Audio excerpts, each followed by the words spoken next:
Assalamualaikum warahmatullahi wabarakatuh. Siap, siswa Fajar izin memperkenalkan diri.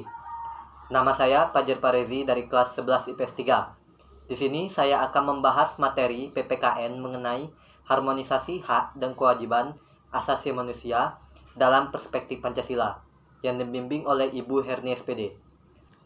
Baiklah, simak dan perhatikan materi yang akan saya sampaikan berikut ini.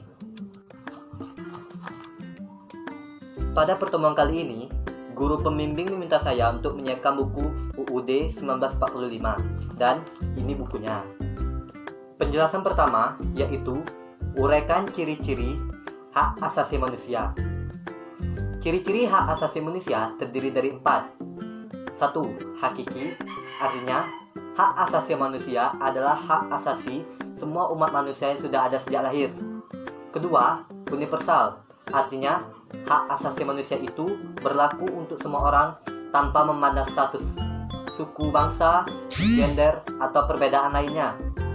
Ketiga, tidak dapat dibagi, artinya semua orang berhak untuk mendapatkan semua hak, baik hak sipil, politik, ekonomi, maupun sosial budaya.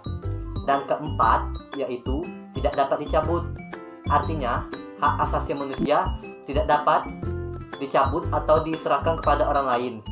Nah, saya akan menjelaskan mengapa hak asasi manusia itu tidak dapat dicabut. Bisa dibilang, hak asasi manusia itu tetap tidak dapat dihilangkan atau diambil oleh pihak lain secara sepihak. Hak asasi manusia akan selalu ada sejak lahir sampai kita meninggal. Penjelasan berikutnya yaitu sebutkan instrumen hak dan kewajiban asasi manusia pasal 28A sampai dengan J.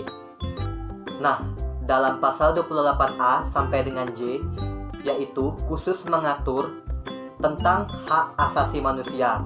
Bisa dilihat dalam Undang-Undang Dasar bab 10A. Sebagai contoh, saya mengambil pasal 28F dan pasal 28G.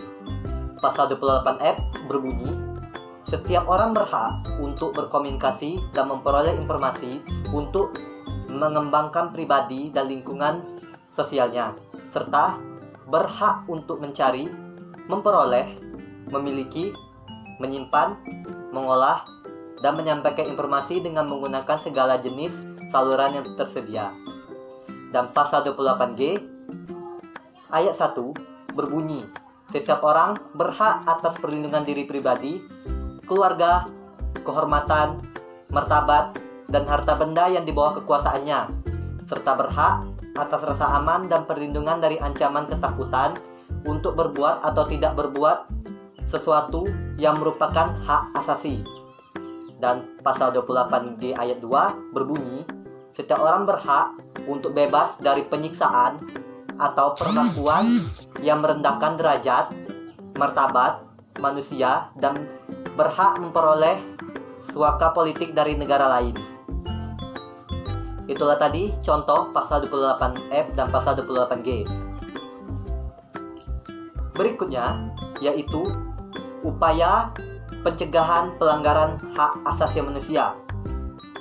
Terdiri dari 1. Menegakkan supremasi hukum atau demokrasi. Kedua, yaitu meningkatkan kualitas pelayanan publik untuk mencegah terjadinya berbagai bentuk pelanggaran HAM oleh pemerintah.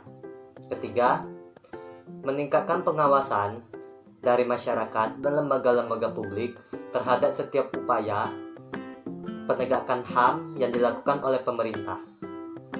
Keempat, meningkatkan penyebaran prinsip-prinsip HAM kepada masyarakat melalui lembaga pendidikan formal, yaitu sekolah atau perguruan tinggi, dan non-formal. Dan kelima, meningkatkan kerjasama, profesionalisme, lembaga keamanan, dan pertahanan negara. Itulah tadi materi yang saya sampaikan. Semoga bermanfaat. Sampai jumpa di lain waktu. Jaga kesehatan. Wassalamualaikum warahmatullahi wabarakatuh.